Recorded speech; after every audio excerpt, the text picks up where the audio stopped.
सबसे पहले मैं सीनियर कलाकारों को बुलाना चाहूंगा। प्लीज वेलकम मिस्टर रजा मुराद साहब, मिस्टर गोविंद नामदेव और मिस्टर सायाजी शिंदे।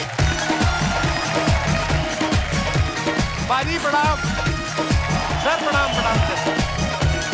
आइए आइए, जोरदार तालियां हो जाए हमारे मेहमानों के लिए। आज हमारे बीच Raza sir, Sayaji sir, Govind sir हैं और मैं अपने दर्शकों को बता दूं कि ये निहायत ही शरीफ इंसान है। एक्चुअली क्या, आप तीनों को एक साथ देख के ना लोगों को लग रहा था शायद आप सोनी टीवी लूटने आए हैं, क्योंकि आपने किरदार ही ऐसे किए ना सर। बहुत जोरदार तालियां हो जाएं हमारे मेहमानों के लिए।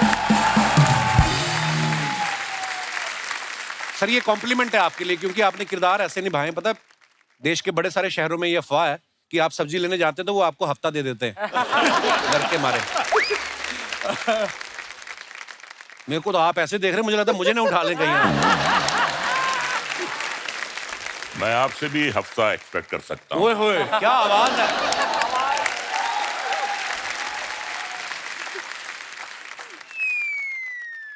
कुछ नहीं, वैसे आइए। बोलने में डर लगता है इनके सामने। रजा मुराद साहब हमारे शो पे पहले भी आ चुके हैं। गोविंद सर और सायाजी सर पहली बार आए हैं। सर आपने इतनी देर कैसे लगा दी? आपको किसी लेडी डॉन का फोन तो नहीं आया था मेरे इलाके में नहीं आना? नहीं, ऐसे नहीं। वो 2-3 बार आने का चांस था, लेकिन वो डेट का कुछ हुआ नहीं। और मैं तो देखता था हमेशा, कभी तो मौका मिलेगा, तो अभी आया। सर हमारा सौभाग्य है, हम आपके बड़े फैन हैं। या। अच्छा, आप सब जानते हैं रजा मुराद साहब की आवाज कितनी भारी भरकम है। सर आप जब कोई फिल्म में काम करते हैं तो दूसरे कलाकार जो होते हैं स्टूडियो में जाके अपना बेस बढ़वाते हैं या आपको बोलते हैं कि आप अपना थोड़ा कम करो? कभी किसी ने बोला है? कपिल, प्रॉब्लम क्या होती है, ओहो, बात सिर्फ काम करने की नहीं होती है, सेट की नहीं होती है। जब एयरपोर्ट जाता हूँ जी और सिर्फ हैंड बैगेज होता है जी, तो वो कहते हैं कि आपको एक्सेस बैगेज देना पड़ेगा। क्यों? क्यों देना पड़ेगा? कहते हैं आपकी इतनी भारी आवाज है, इसका एक्सेस बैगेज। आप वहां भी प्रॉब्लम होती है भाई। वाह, एक्चुअली छोटी मोटी कंपनी के जनरेटर की आवाज इतनी भारी नहीं होती जितनी रजा मुराद साहब की है। मतलब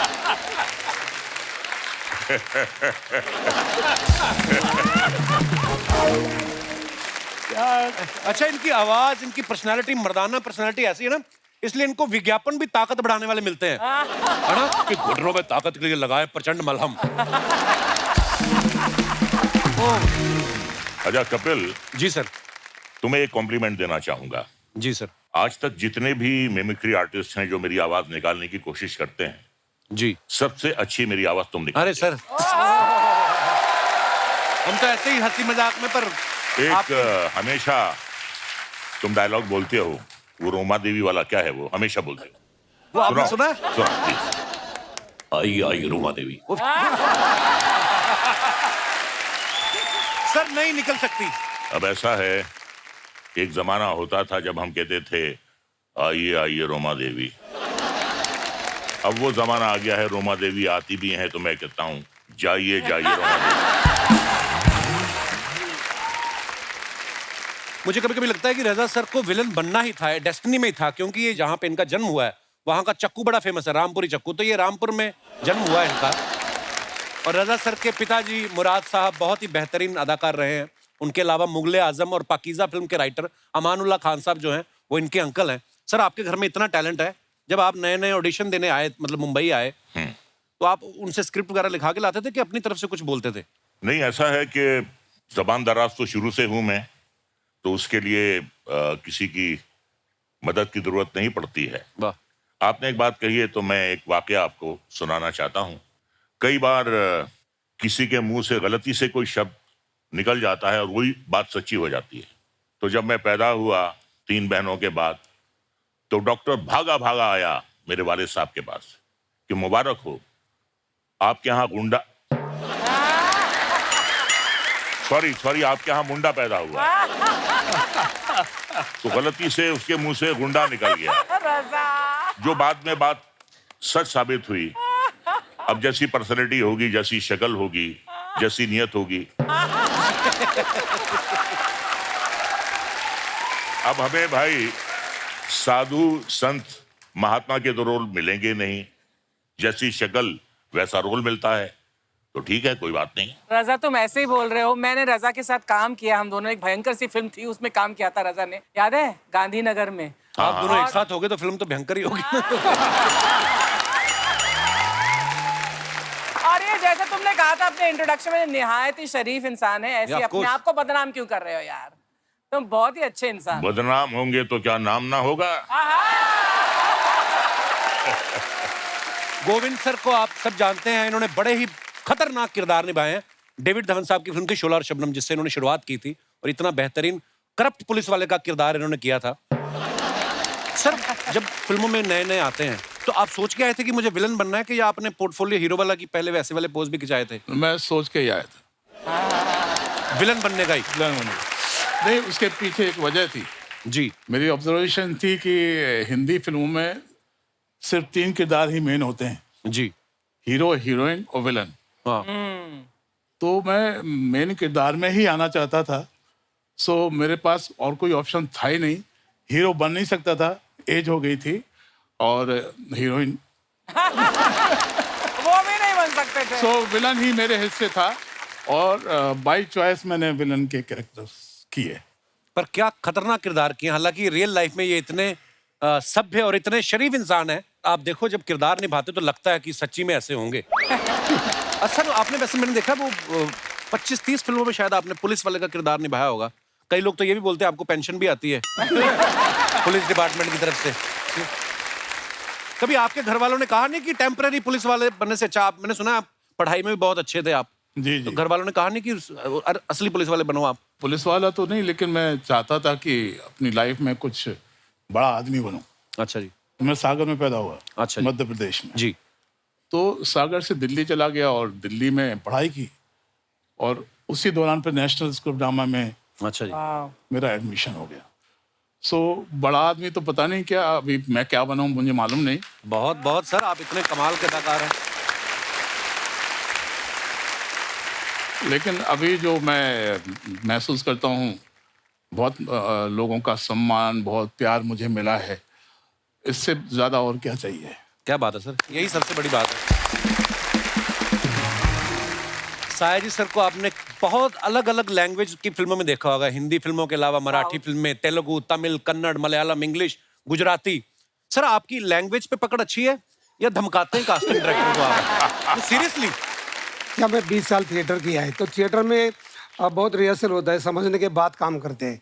तो जब मैं दूसरे लैंग्वेज में गया तो मैं प्रॉम्प्टिंग से काम नहीं कर सकता था। अच्छा जी। तो मैंने वो पूरा लिखना शुरू किया मराठी में। अच्छा जी। क्योंकि मैं मानता हूँ कि मदर टंग, ये जो अपनी माँ की भाषा होती है, वो सबसे बड़ी लैंग्वेज होती है, उसके बाद बाकी दूसरी भाषा होती है। तो मैं सब लिख के लेता था और फिर याद करता था। फिर पहले फिल्म से मैं डबिंग भी करना शुरू किया और काम भी करना शुरू किया, तो मेरे को वो टेक्निक आ गया कि पहले लिखना, याद करना, फिर काम करना। वाह, क्या बात। अच्छा, शूल फिल्म सबने देखी है, उसमें जो आपने किरदार निभाया सर इतना मजेदार था, और वो आपको पता आज भी है, वो सोशल मीडिया पे मीम्स चलते रहते हैं, मन में कैसे हंस सकते हैं। वो इतना भयंकर बोला इन्होंने, मतलब पूरा कैरेक्टर पूरी फिल्म में वो इतना कमाल का था सर। सर एक बार बताओ ना, थोड़ा सा कर दो माड़ा।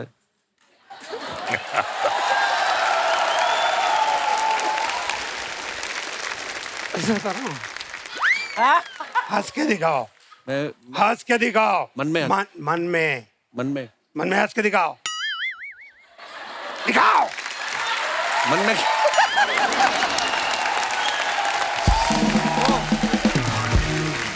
तो सर, हमने ये भी सुना है कि आपका ये किरदार देखने के बाद बच्चन साहब ने, नसीर साहब ने आपको कॉम्प्लीमेंट करने के लिए फोन भी किया। हाँ, एक दिन सडनली राम गोपाल जी का फोन आया कि अमिताभ बच्चन जी आपको कॉम्प्लीमेंट देना चाहते हैं। अच्छा, तो उन्होंने बोला कि यार पावरफुल परफॉर्मेंस है ना, अपीयरेंसेस बहुत है, अच्छा है। तो बताने के बाद मैंने बोला ये बच्चन साहब का आवाज निकाल के कौन बात कर रहा है। वाह। तो फिर मैं चेन्नई में गया था, तो भारती पर एक फिल्म किया, उसको 100 डेज हो गए थे। अच्छा। पहली मेरी साउथ की फिल्म, उसको 100 डेज चली। तो इसके लिए बच्चन जी को, साहब को बुलाने के लिए हम लोग गए थे। तो उन्होंने, जैसे मैं वो शूटिंग के पे गया, तो उन्होंने बोला ये देखो इंडिया में एक आदमी है जो मेरे आवाज पे भरोसा नहीं करता है। अब वक्त है फिल्म आजम से दूसरे अहम किरदारों को इस मंच पे आमंत्रित करने का। आप सबकी जोरदार तालियों के बीच please welcome mister Jimmy Shergill, mister Abhimanyu Singh और मिस्टर इंद्रनील सेन गुप्ता। सर आपका बहुत बहुत स्वागत है। Thank you, thank you. अच्छा, जिम्मी पाजी से भी हाल ही में मुलाकात हुई थी जब हम हासिल के 20 साल सेलिब्रेट कर रहे थे, और ये इंडस्ट्री के पहले ऐसे एक्टर हैं जिन्होंने मुझे कहा जल्दी मिलते हैं, और जल्दी मिल भी गए। वाकई। और इसी के साथ इनका नाम उन एक्टर्स की लिस्ट में शुमार हो गया है जिन्होंने 1 महीने में 2 बार यहाँ आके इतना बड़ा मुकाम हासिल किया। पाजी, कितनी मेहनत करनी पड़ती है इस मुकाम को हासिल करने के लिए? नहीं, मेन चीज ये है कि मुझे लगता है कि हर एक्टर को बहुत सारा लोन उठाना चाहिए। अच्छा जी। क्योंकि जितना लोन उठाओगे उतनी ज्यादा फिल्में करोगे। हाँ, चुकाने के लिए। ठीक है ना? फिर जितनी ज्यादा फिल्में करोगे उतनी रिलीज पे होंगी जी। उनकी प्रमोशन होगी जी। तो यहाँ पहुंचोगे जी। मुकाम अपने आप हासिल हो जाएगा। अरे, अर्चना जी को देखिए, हाँ। रोज बैठे होते हैं। मैंने कोई लोन नहीं Inspiration. उठाया जिम्मी। इनका लोन ये नहीं लोन लेती, धमकी से काम चल जाता है। Welcome back. आइए सर, बहुत बहुत स्वागत है आपका, विराजमान हो जाइए। अभिमन्यु भाई को मैंने देखा ये पिछले कुछ समय से ना बैक टू बैक प्रोजेक्ट कर रहे हैं और सब में नेगेटिव रोल में दिखाई देते हैं। ऐसे कैरेक्टर करते करते ना कभी कभी देखो आप इनके मुंह पे गुस्से वाले एक्सप्रेशन होते हैं। हमारे शो में ये डिटॉक्स करने आते हैं कभी कभी कि मैं जितना नेगेटिव किरदार करता हूँ यहाँ पे हंस के मुस्कुरा के थोड़ा रिलैक्स हो जाता है। अभिमन्यु भाई, आप नेगेटिव रोल में कंफर्ट रहते हैं कि ज्यादातर ऑफर्स ही ऐसे आते हैं आपको? ऐसे ऑफर्स ही आ रहे हैं अभी तो फिलहाल। मैंने अभी आपको सेल्फी में देखा अक्षय पाजी की फिल्म में, उसमें आप हंसा भी रहे थे और नेगेटिव भी थे थोड़े से, पर वो बड़ा मजेदार किरदार किया आपने पाजी, बहुत बढ़िया था। थैंक। अभिमन्यु भाई ने ना शुरुआत में अनुराग कश्यप और रामगोपाल वर्मा साहब के साथ बहुत सारी फिल्में की, तब से लेके आज तक माफिया, टेररिस्ट ऐसे किरदार करते आ रहे हैं। आपके दिमाग में नहीं कभी आया कि अगर मेरा अनुराग कश्यप के अलावा अगर मेरा आदित्य चोपड़ा के साथ उठना बैठना होता तो मैं भी कहीं स्विट्जरलैंड में कहीं रोमांस कर रहा होता हीरोइन के साथ? कभी ऐसे आता है ख्याल आपके मन में? ख्याल तो बहुत तरह के आते हैं मगर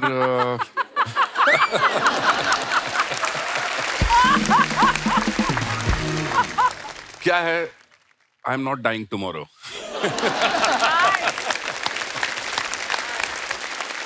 इंद्रनील साहब को आप हैंडसम मैन यहाँ पे जो विराजमान हैं, इन्होंने भी हिंदी, मराठी, बंगाली, तेलुगु में बहुत ही बेहतरीन फिल्में की हैं, जैसे कहानी, बॉस 2, चॉइसेस, डॉक्टर जी, और पिछले कुछ सालों में इन्होंने ह्यूमन, द फेम गेम और द ब्रोकन न्यूज जैसी कई बेहतरीन वेब सीरीज में काम किया, सुपर डुपर हिट। और आज ये हमारे शो पे पहली बार आए। आज आपको लगता है कि आज आपकी मेहनत सफल हो गई? ये बताना बहुत ज़रूरी है कि एक्चुअली मुझे ऐसा फील हुआ। मैं आपको बताऊं, मैं काफ़ी प्राचीन हूँ, काफ़ी टाइम से हूँ इंडस्ट्री में। जी जी। और जब मैं मॉडलिंग करता था, जब मैं जवान हुआ करता था, तब एक शो आया करता था movers and shakers, Shekhar ji, Suman ji, जी जी, करते जी, थे। जी, जी। तब मैं देखता था और मुझे लगता था जब मैं यहाँ जाऊँगा ना, तब मुझे लगेगा कि मैं पहुँच गया हूँ किसी मुकाम पर। वो तो हुआ नहीं, उम्र हो गई। अभी का जो वो शो है ना, जो the show which establish an actor, वो कपिल शर्मा अरे सर, show। शुक्रिया आपके और प्यार के लिए। लव यू भाई, शुक्रिया आपने इतनी मोहब्बत देते हो। Thank you. ये हमारा सौभाग्य सर, ऊपर वाले ने ऐसी ब्लेसिंग दी है, और ये हमने 3 महीने के लिए शो बनाया था, 10 साल हो गए, और मैं जिन जिन का फैन हूँ हमेशा मुझे ऐसे मौका मिल जाता है मिलने का। आप सब, सो मैंने तो कभी सोचा नहीं था कि ऐसे धुरंधरों से कभी मुलाकात होगी, पर ये सब आपकी आशीर्वाद, ब्लेसिंग्स है। इंद्रनील सर पहले मॉडलिंग भी करते थे जैसे इन्होंने बताया। भाई मैंने ना भी थोड़े 2 दिन पहले कहीं किसी इवेंट में गया था, तो मॉडल जो आते हैं ना, वो एकदम से स्टेज पे आके तो मेरे सामने बिल्कुल ऐसे मुंह पे खड़ा हो गया और यूं करके। सीरियस क्यों होते हैं भाई जो मॉडलिंग करते हैं? तब आप तो इतना मुस्कुरा रहे हो, इतनी अच्छी एक्टिंग करते हो। मॉडल क्यों एक्टर बन गया ना, तो अभी मुस्कुरा रहा हूँ। वो मॉडलिंग के टाइम में serious मैं होते भी सीरियस था। मैं बताऊं आपको कि आप जब एक्टर बन जाते हो ना, तो आपके पेमेंट्स ऐसे होते हैं कि आपको एक साइनिंग अमाउंट मिलता है, हाँ। तो कुछ पैसे मिल जाते हैं। अच्छा। मॉडल्स का क्या, ऐसे भी कम पैसे मिलते हैं, और वो भी काम के बाद मिलता है। अच्छा। तो जब वो काम पे आते हैं तो उनको दे नॉट श्योर कि मिलेंगे कि नहीं मिलेंगे, दिमाग में पेमेंट चल रही है। हाँ, कई बार मिलते भी नहीं है। तो सहमे हुए से। भाई आप शरीफ इंसान, वैसे तो सारे बड़े शरीफ इंसान हैं, पर मैं फिल्मी किरदारों की अगर बात करूं, आपके बगल में देखो गोविंद सर बैठे हुए हैं, सायरी सर, इधर रजा मुराद साहब, उधर मन्नू सर, इसमें तो जिम्मी सर भी नेगेटिव रोल ही कर रहे हैं। तो कभी सेट पे आपको इतने सारे चेहरे देख के कभी फील नहीं आया कि रजिया गुंडम फंस गई? नहीं, वजह ये है कि मैंने भी बहुत सारे नेगेटिव रोल्स किए। इन लोगों ने क्या आउट एंड आउट नेगेटिव किए। मुझे ना हमेशा ऐसे रोल्स मिलते हैं कि पहले बड़ा अच्छा लगता है, बाद में एक टाइम पे जाके बहुत कमीना बन जाता है। सो मैं भी नेगेटिव रोल्स ही ज्यादा करता आया हूँ, तो मुझे ऐसा नहीं लगा। लेकिन बहुत बड़े एक्टर्स हैं, अच्छा खासा अभ्यास है इनको भी। हाँ, मतलब मैं भी बड़ा होकर बनूंगा नेगेटिव। तो आपको अपना स्टाफ ही लगता है? We are star। सर आपके लिए कुछ सवाल है। स्क्रीन इमेज को लोग सच मान लेते हैं ना कभी कभी कि यार आजकल तो होगा। है ना, होता है ऐसा ना। कभी ऐसा हुआ फ्लाइट में किसी लेडी की सीट आपके पास आ गई हो और आपको देख के उसने एयर होस्टेस को बोला हो कि नहीं टेक ऑफ के बाद ये छेड़ेगा तो मेरी सीट बदल दो? आपके साथ कभी हुआ ऐसे? मेरे साथ तो नहीं हुआ। रजा जी आप बताइए। नहीं, मेरे साथ तो ऐसा होता है कि जो मेरी को पैसेंजर होती हैं जी, वो जाती नहीं है, बल्कि मेरी बांह कस के पकड़ लेती है, अच्छा। क्योंकि वो मेरी पत्नी होती है। कभी ऐसा हुआ आप पुलिस स्टेशन गए हो कंप्लेंट कराने की, कोई झगड़ा हुआ है जी हमारा, और पुलिस वाले ने बोला हो कि शुरू आप ही ने किया होगा? कई बार ऐसा हुआ है कि जब हम पुलिस स्टेशन गए हैं कंप्लेन लिखवाने के लिए, तो पुलिस वाले ने हमसे ये सवाल किया है कि आपको कंप्लेन लिखवाने का क्या हक है, पहले अपने गिरेबान में मुँह झाँक कर देखिए। सारी सर दमन फिल्म में रवीना टंडन ग्लैमरस हीरोइन है, वो आपकी बीवी बनी थी, उसमें भी आप उनको तंग करते रहते हैं। तो आपने डायरेक्टर से कभी बोला नहीं मेरी सारी जिंदगी सूखी निकल गई तमंचे कट्टे चलाते हुए, अब अगर रवीना टंडन है तो एक आध मेरा रोमांटिक सीन होना चाहिए? नहीं, उसमें रोमांटिक सीन था, मतलब वाइफ के ऊपर बहुत सीन थे उसमें। मतलब मेरा दूसरा तीसरा फिल्म था, रवीना टंडन जी के बहुत फिल्में हो चुकी थी जी। फीमेल आर्टिस्ट जो होते बहुत सपोर्ट करते, तो मैं ये हो गया कि अरे यार चलो, मतलब कितना भी करे तो अपने को ये संस्कार नहीं है ना, नहीं बहुत अच्छी बात है जिंदगी सर। में किसी को भी तकलीफ नहीं देना चाहिए ना। बिल्कुल हो नहीं, सके बहुत तो- अच्छी बात है सर। हाँ, इसलिए तो पर आप दिल के भी अच्छे, पता नहीं आपकी बात पे यकीन नहीं होता। मेरा किरदार ऐसे कॉम्प्लीमेंट है बेसिकली। अब मैं जो भी विलन का अच्छा काम करता हूँ मेरी वाइफ को देख के करता हूँ। अच्छा, नमक हराम फिल्म में रजा सर का शायर का किरदार आज तक लोगों को याद है। सर हमने सुना ऋषिकेश मुखर्जी जो इस फिल्म के डायरेक्टर थे, जी। उन्होंने आपको मना किया था कि नहाना नहीं आपने। जी हाँ, बिल्कुल बात क्यों सही क्यों है। बोला था ऐसे? उन्होंने कहा तुम्हारा डेथ सीन है, तुम नहाएगा, तुम बीमार है, बीमार आदमी नहाता नहीं है, डेथ बेड पे आदमी नहाता नहीं है। तो 3 दिन वो गाना पिक्चराइज हुआ और मुझे बिल्कुल परमिशन नहीं थी कि मैं नहा कर आऊं या अच्छा मैं जी। सर धोकर आऊं। अरे शादी से पहले आप रजा सर की अगर फिल्मों के नाम देख लो ना, चोरी मेरा काम, चोर के घर चोरी, चोर हो तो ऐसा, कानून मेरी मुट्ठी में, शादी जैसे हुई फिल्मों के नाम देखो कैसे हो गए, प्यार के नाम कुर्बान, प्यार का कर्ज, होगी प्यार की जीत। ये शादी के बाद मैडम स्क्रिप्टें देखना शुरू कर दिया था कि आप वैसे सुधर गए थे आप? दुनिया में कोई ऐसा माई का लाल हस्बैंड नहीं पैदा हुआ जिसे अगर बीवी सुधारना चाहे और वो ना सुधरे, कोई पैदा नहीं हुआ। देखिए मैं एक बात बताऊं आपको, कुछ लोग बहुत मर्द बनते हैं, लेकिन हकीकत यह है कि दुनिया में 99.9% हस्बैंड अपनी बीवी से डरते हैं और 0.1% जो कहते हैं हम नहीं डरते हैं, वो झूठ बोलते हैं। मतलब मैं शादी से पहले बिगड़ा हुआ था, मार मार के मेरी बीवी ने मुझे सुधार दिया। सर सोशल मीडिया पे आपके फैंस के लिए जो आप फोटोग्राफ्स डालते हैं, नीचे कमेंट्स बड़े मजेदार आते हैं। हमने कुछ पिक्चर्स निकाली हैं, आपको दिखाना चाहते हैं, दिखाइए जरा। ओह जिमी पाजी की फोटो है ये, कैलगरी। पाजी मैंने अभी फिल्म देखी है OTT पे, बहुत खूबसूरत फिल्म है। Thank you. आइए नीचे कमेंट्स देखते हैं। इस बैग को लेके पहाड़ से कूदो तो क्या पैराशूट खुलता है? सर आपको नहीं लगता बनियान ज्यादा लंबी हो गई है, स्वेटर से भी बाहर निकल रही है? किसी ने उसको रिप्लाई किया, ऐसी बनियान के फायदे हैं, बिना तौलिया लपेटे आप पैंट बदल सकते हो। और दिखाइए। अकेला आदमी एक बैग लेके दुनिया घूम सकता है, वाइफ साथ हो तो 3-4 बैग और होते और इस बैग में भी आधे कपड़े उनके होते। कट सकते। सर ये जो आपके बगल में खड़ा है वो मैं ही हूँ। अच्छा। आप या तो मुझे पूरा क्रॉप कर देते या पूरा ले लेते। मैं सिर्फ पीछे पीछे से ही फेमस हुआ हूँ। और दिखाइए। और रजा सर ने फोटो डाला है, enjoying the 3-wheeler tuk-tuk ride at hotel in Jaipur. Very nice picture. आइए देखते हैं नीचे कमेंट्स। सर टुक-टुक से जयपुर जाने में कितना टाइम लगा? ये सही है, ऐसी गाड़ी खरीद लो तो शूटिंग पर जाते वक्त सवारियां भी बिठा सकते हैं। मुझे नहीं पता था कि अगर 12वीं में कम मार्क्स आए तो घर वाले सचमुच रिक्शा दिलवा देते हैं। सर मैंने फिल्मों में देखा है आप किसी को भी किडनैप कर लेते हैं। प्लीज प्लीज मेरी बीवी को उठा लो। मैं तंग आ चुका। और दिखाइए। गोविंद सर ने फोटो डाला, I really love cycles, my roots, they keep us grounded and more close to your dear ones. Very nice picture. कहाँ की है सर ये? सर ये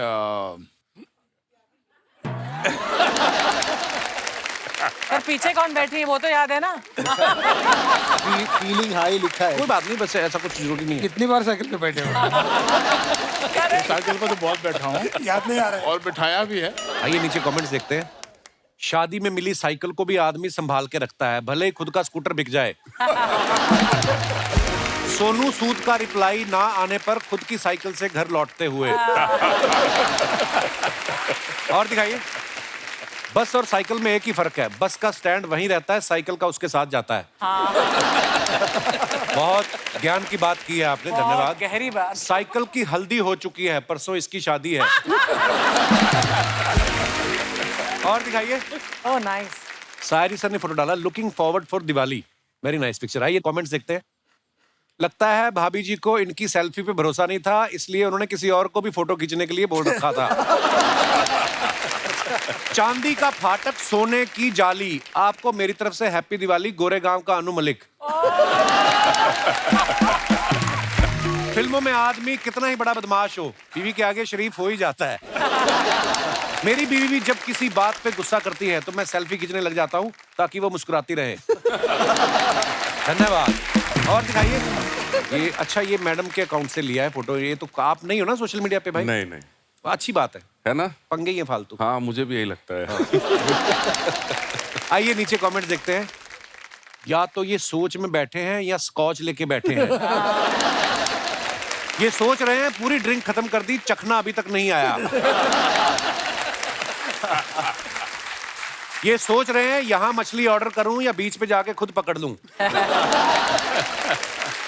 जब गाड़ी नो पार्किंग जोन में हो तो बंदा खाने से ज्यादा गाड़ी पर ध्यान रखता है। और दिखाइए। इंद्रनील जी ने फोटो डाला है, ड्राइव एंड राइड्स। आइए नीचे कमेंट्स देखते हैं। गाड़ी चलाने के लिए या ये तो 18 साल के हो गए, लेकिन इनकी गाड़ी 18 साल की नहीं हुई। भाई ये गाड़ी खरीदी है या चिप्स के पैकेट में से निकली है?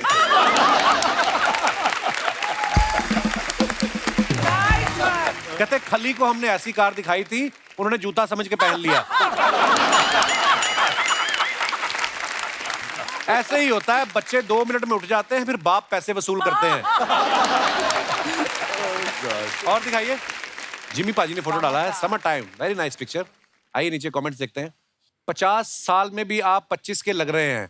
हमारे यहाँ तो इस उम्र के फूफा पाए जाते हैं जो बारातियों पे गुस्सा निकाल रहे होते हैं। जिम्मी पाजी अपना फोटो खुद लाइक करते हुए।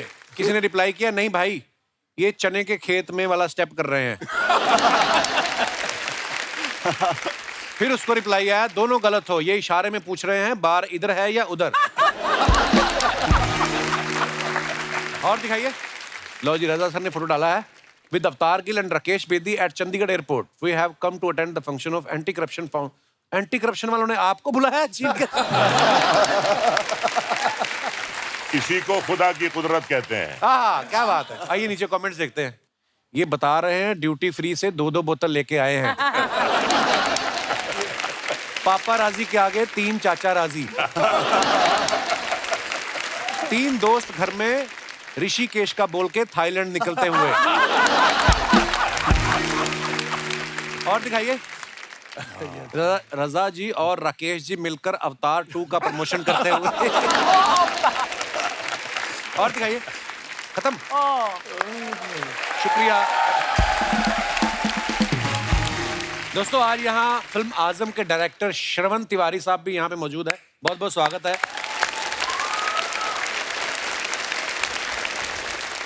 इनका नाम ही श्रवण है, बाकी आजम में आपने काम तो उनका देख ही लिया है और मैं आपको सर के बारे में बताऊं कि इस फिल्म की story, screen play, dialogues, editing, direction सब इन्होंने किए। सर आप टैलेंटेड ज्यादा हैं कि दूसरों पे भरोसा नहीं है आपको? सर बेसिकली ये तीनों काम it is interlinked, direction, editing. जी ऑफ कोर्स। मैं तीनों में ही करता हूँ sir, from the beginning, from the very first of the my film यहाँ तक। अच्छा जी, खत्म बात। अच्छा जी। बहुत बहुत धन्यवाद सर शो में आने के लिए, प्लीज। अच्छा, ये फिल्म जो है आजम, इसमें सत्ता को लेकर झगड़ा हो रहा है कि किसका राज रहे, आपके घर में किसकी सत्ता चलती है। आप अपना एक्सपीरियंस शेयर कर सकते हैं। जी मैडम को माइक दे दीजिए। हाय, हेलो। राम राम कपिल सर। राम राम जी, क्या राम हाल है? राम सबने। मेरा नाम पूजा पुनिया नैन है, मैं हरियाणा से हूँ। अच्छा जी, तो बहुत बहुत आपने स्वागत है सत्ता आपका। पे बात की है, तो सबसे बड़ी सत्ता होती है घर की सत्ता। हाँ जी। जो हमें चाहिए होती है। तो जब शादी से पहले मुझे देखने आए थे तो मुझे कहा गया था कि तुम बस घर आ जाओ, सब तुम्हारा ही है। अच्छा मतलब जी। सत्ता मेरी होगी। अच्छा जी। पर अब मेरी शादी को हो गई 1 साल। हम्म। पर अब ऐसा है कि काम तो सारा मैं करती हूँ, पर मेरी सास की सत्ता चलती है। वो कहती है झाड़ू ऐसे नहीं लगा, पोछा ऐसे नहीं लगा, करने को किचन का सारा खाना मैं बनाती हूँ। अच्छा जी। पर डिसाइड वो करती हैं, इतनी क्वांटिटी में बनना चाहिए, इतना नमक पड़ना चाहिए। तो बोलो अम्मा खुद ही बना लो फिर आप इतना। जब आप सास बनेंगी आपकी भी सत्ता होगी फिर तो। माँ है वो तो उसका चलो। पर मुझे तो ऐसा बोला था ना सर कि आते ही तुम्हें देंगे सत्ता। अच्छा, तो कैसे करना फिर अब? वो आए भाई साहब आए साथ। हाँ, मैं इनको क्या हाल है पाजी? बढ़िया है कपिल भाई जी। सर ये कह रही हैं कि मेरे पति ने पहले बोला कि सारा तुम्हारा शासन होगा, हाँ जी, हाँ अब जी। नहीं है। क्यों करते हैं ऐसे वादे जो आपको पता पूरे नहीं हो सकते? सर जी मैंने वादे नहीं करे सर जी, मेरी मम्मी ने किए थे। अच्छा जी। मेरी सासू माँ। अच्छा, ये आपकी सासू माँ है? हाँ जी। नमस्ते जी। ये आपके बारे में कुछ कह रही थी, हमने कुछ नहीं कहा। ये बोल रही है ना सत्ता मेरे हाथ में है, ये सब झूठ बोल रही है। सब झूठ बोल रही है। तो मैं इसको बोलती भी इतने बड़े बड़े गंठे मत काट, ये प्याज को बड़े बड़े काट देती है। और फिर मैं बोलती हूँ 2 टमाटर काट, 4 टमाटर काट देती है।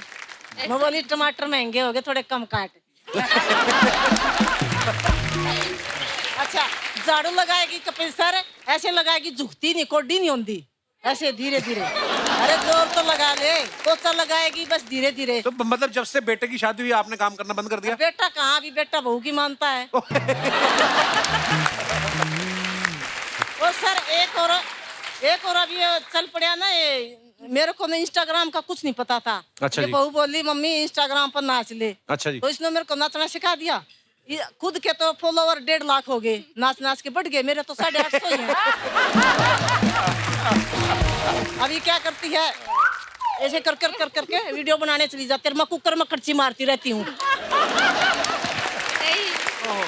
आपकी सासू माँ कितनी प्यारी हैं, कितनी मजेदार बातें करती हैं। अभी ये बताओ, अभी खाना मैं इसको बोलती हूँ 4 आदमी का खाना बना ले, 5 का बना देती है। और कभी कभी थोड़ा बनाएगी।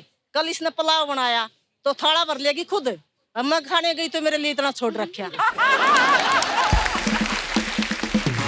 आप बहुत बहुत प्यारी बातें करती हैं। आप बहुत बहुत धन्यवाद। और आपका शो बहुत अच्छा लगता है, बहुत बहुत धन्यवाद। शुक्रिया शुक्रिया जी। और कोई हमारे दोस्त? जी भाई साहब। Hello sir. Hello Kapil, hello everyone. Kapil, घर के बाहर जो सत्ता चलती है उससे मुझे तकलीफ है। क्या मतलब देखो, मुझे बाहर घूमने का बहुत शौक है। अच्छा जी। गाड़ी लेके ऐसे लंबी लंबी ड्राइव पे जाना अपनी बीवी के साथ। हाँ, अपनी के साथ ही जाओगे। हाँ। मुझे ऐसा लगता है कि मेरे हाथ में सिर्फ स्टीयरिंग है, ठीक है। बाजू में बैठ के कितनी स्पीड से जाना है, कब ओवरटेक करना है, कितना म्यूजिक बजाना है, कौन सा गाना बजाना है, कितना टेम्परेचर रखना है, ये सब ऊपर से ही आता है। बगल में बैठ के बीवी कभी कभी ब्रेक भी लगाती रहती है ना? ये ऐसी सत्ता में मतलब हम क्या करें, ऐसे कैसे मुश्किल है ये। नाम की सत्ता है? हाँ बस। लव मैरिज हुई आपकी? जी जी। और करो। अरेंज मैरिज में ना 5-6 महीने फिर भी आदमी की चल जाती है, उसके बाद आता है डाउनफॉल। लव मैरिज में तो फिर वो शुरू से चली रही उनकी। बहुत बहुत बधाई है आपको, लॉन्ग ड्राइव पे जाते रहिए। और कोई हमारे दोस्त? जी भाई साहब। कपिल सर और इस खूबसूरत शो में सभी मेहमानों को मेरी राम राम। राम नाम। मैं डॉक्टर राजीव गौड़ हरियाणा से नारनौल से बिलोंग करता हूँ सर। हरियाणा से बड़े लोग आए आज, फ्री ट्रेन आई वहां से, बड़े लोग हरियाणा से आए आज। सर आप सत्ता क्या है और घर में किसकी सत्ता है उसकी बात कर रहे हो। मैं आपको एक किस्सा बताना चाह रहा हूँ कि सत्ता छीन कैसे जाती है। अच्छा जी। मेरी शादी हुई है, लव मैरिज हुई है सर। ये भी डॉक्टर है? हाँ जी डॉक्टर है। अच्छा जी। तो सर जिस बेटे को सब कुछ पहले पूछा जाता था, शादी होने के बाद बेटे को तो सब भूल गए और मैडम का हो गया कब्जा। अच्छा जी। और अच्छा बीवी डॉक्टर हो तो आप ये भी नहीं बोल सकते कि आज मेरा तबीयत ठीक नहीं, वो दवाई दे देंगे, है ना? तो सत्ता इस तरह से छिन जाती है। तो इसकी कोई टैबलेट वगैरह नहीं आती ना? नहीं सर, टैबलेट है सर। कपिल शर्मा शो देखिए और बिल्कुल अपने स्ट्रेस फ्री रहिए और शुक्रिया बीवी के बारे में इतना सोचिए मत। धन्यवाद। थैंक यू जी भाई साहब, ये चश्मा यहाँ क्यों लगाया? आपके बटन को दिखता नहीं? लगा लीजिए, अच्छा लग रहा है आप पे।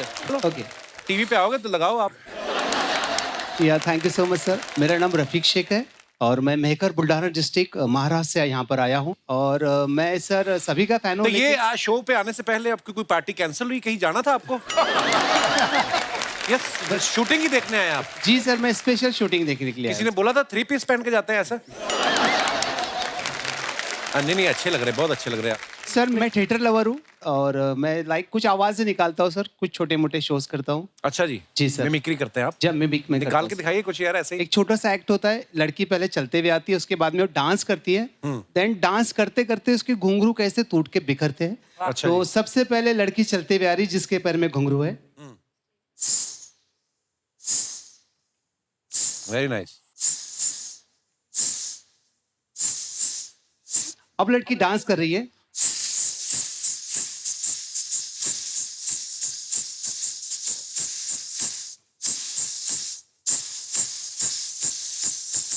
अब टूट के कैसे बिखरते घुंघरू दूर तक।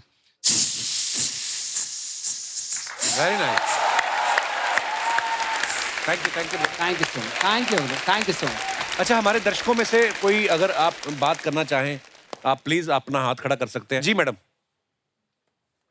Hello Kapil Sharma sir. Hello जी। Hello Archana ma'am. Hello everyone.